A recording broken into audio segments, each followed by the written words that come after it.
আসসালামু আলাইকুম আজকে এভরিওয়ান। আজকে বানিয়েছি বানাবো পেশাবাড়ি নামকিন গোস্ত। এই তো দেখুন কত সুন্দর উপকরণগুলো গলে গিয়েছে।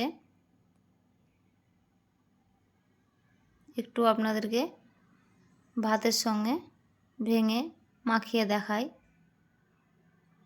খুবই সুস্বাদু খাবার তৈরি হয়েছিল। চলুন রেসিপিটা দেখা যাক। কড়াই বসিয়ে দিয়েছি। কড়াইয়ের মধ্যে নিয়ে নিলাম হাফ কাপ মতো সয়াবিন তেল।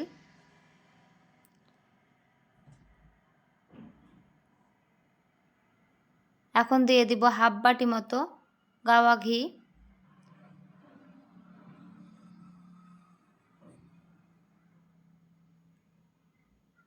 হালকা একটু গরম হয়ে যাবে যখন, এখন ধুয়ে রাখা মাংসগুলো দিয়ে দিব। এটা এমনই একটা খাবার যাতে কোনো গুঁড়া মশলা অ্যাড হবে না বা বাটা মশলা অ্যাড হবে না। টেস্ট দুর্দান্ত। একবার বাড়িতে এভাবে বানিয়ে দেখবেন। এ তো মাংসগুলো পুরো দিয়ে দিয়েছি। এখন একটু ভেজে নেব ঘি আর তেলের সঙ্গে।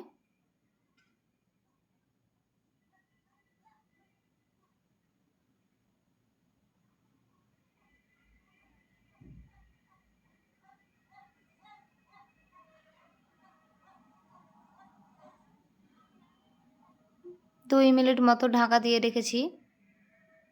এই তো আবারও ঢাকাটা সরিয়ে নিয়েছি। আবারও একটু নাড়িয়ে দেব।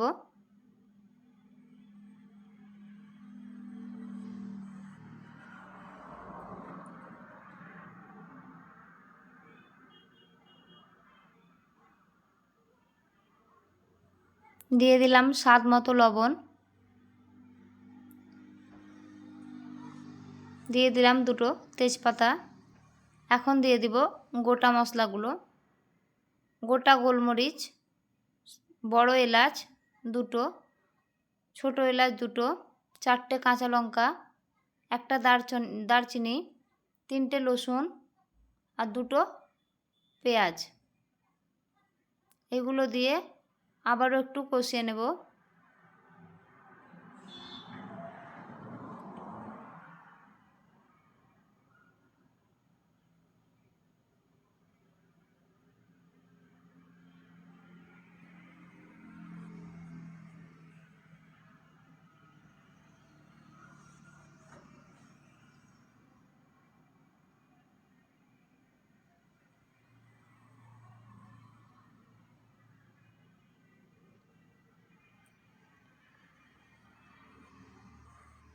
এবারে দিয়ে দিব একটা বড় সাইজের টমেটো কেটে দুভাগ করে নিয়েছি।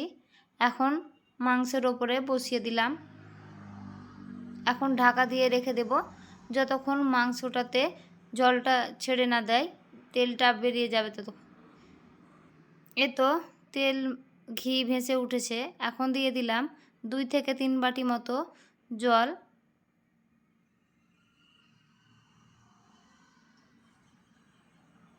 এখন ঢাকা দিয়ে রেখে দেব যতক্ষণ না ভালো করে সিদ্ধ হয়ে যায়।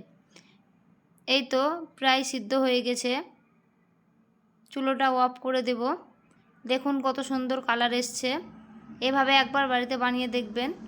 ভালো লাগলে লাইক, কমেন্ট, শেয়ার, সাবস্ক্রিপশান করবেন। একবার হলেও বাড়িতে বানিয়ে দেখবেন। রুটি বা ভাত সব কিছুর সঙ্গে খেতে দুর্দান্ত লাগে। একবার বানিয়ে দেখবেন।